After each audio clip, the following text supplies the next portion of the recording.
Hello বন্ধুরা, আজকে নিয়ে আসলাম একটি ভূতের গল্প। ভূতের গল্পটির নাম হলো অলৌকিক প্রেম।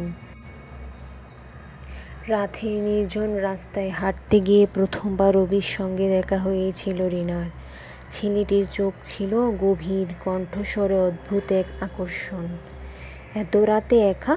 রিনা চমকে তাকিয়েছিল, কিন্তু কেমন যেন একটা অদ্ভুত প্রশান্তি অনুভব করলো। এরপর থেকে প্রতিদিন সন্ধ্যায় তাদের দেখা হতো।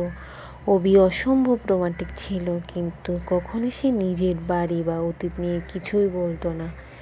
একদিন রিনা জিজ্ঞেস করলো, তুমি কোথায় থাকো? অভির মুখে হালকা হাসি ফুটল। খুব কাছেই, যেখানে সবাই বিশ্রাম নেয়। রিনার গা শিউরে উঠল। সেদিন সে অনুসন্ধান করতে বের হলো।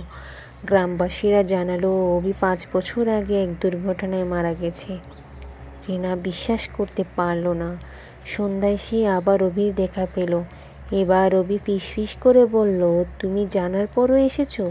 এর মানে তুমিও আমাকে ভালোবাসো। চলো আমার সঙ্গে চিরদিনের জন্য থেকে যাও। রিনা দৌড়ে পালিয়ে গেল, কিন্তু পিছন থেকে শীতল কণ্ঠস্বর এখনও ভেসে আসে, তুমি পালাতে পারবে না রিনা, তুমি আমার। সে রাতের পর থেকে রিনা আর কখনো সন্ধ্যার পর বের হয়নি।